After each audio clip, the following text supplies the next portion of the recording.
Bonjour, alors là, je vais essayer de vous expliquer un petit peu euh, les coefficients d'une fonction et comment on peut les retrouver graphiquement, d'accord? Donc j'ai une fonction ici f de x qui est égale à 2x plus 5. Donc, la première chose, c'est de se dire 5, c'est l'ordonnée à l'origine. Donc on le retrouve où? On le retrouve là. Ça coupe l'axe des ordonnées. Donc là où la courbe coupe l'axe des ordonnées, j'ai ici b. J'ai mon b. Hein. Si ma fonction est de la forme ax plus b, le b, on va le retrouver sur l'axe des abscisses. Ensuite, comment retrouver le coefficient directeur? Eh bien, le coefficient directeur, c'est simple. C'est lorsque j'avance de un pas, vous voyez là, eh ben, je vais monter du coefficient directeur. C'est-à-dire qu'ici, en fait, si vous regardez bien, ce qu'on a fait, c'est qu'on a avancé d'une unité, g là, le petit g, et on l'a,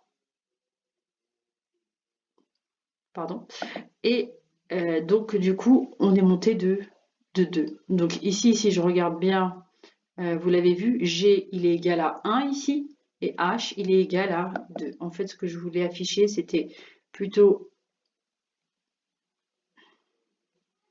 Voilà. Donc, on voit bien que notre coefficient directeur ici, c'est bien 2. Donc, lorsque j'avance de 1, je monte de 2. Je vais tracer une autre courbe, et regardez bien, je vais prendre moins 3x,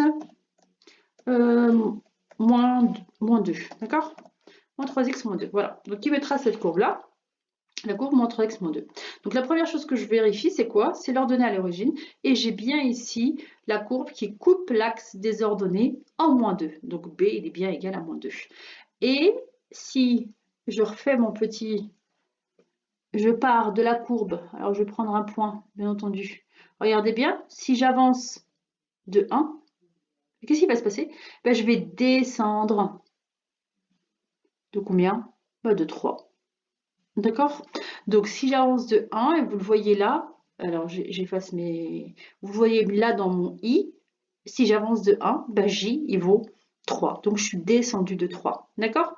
Et ce qu'on peut constater, en fait, c'est que, regardez bien, quand a est positif, ma courbe, elle est dirigée comme ça, c'est-à-dire qu'elle va...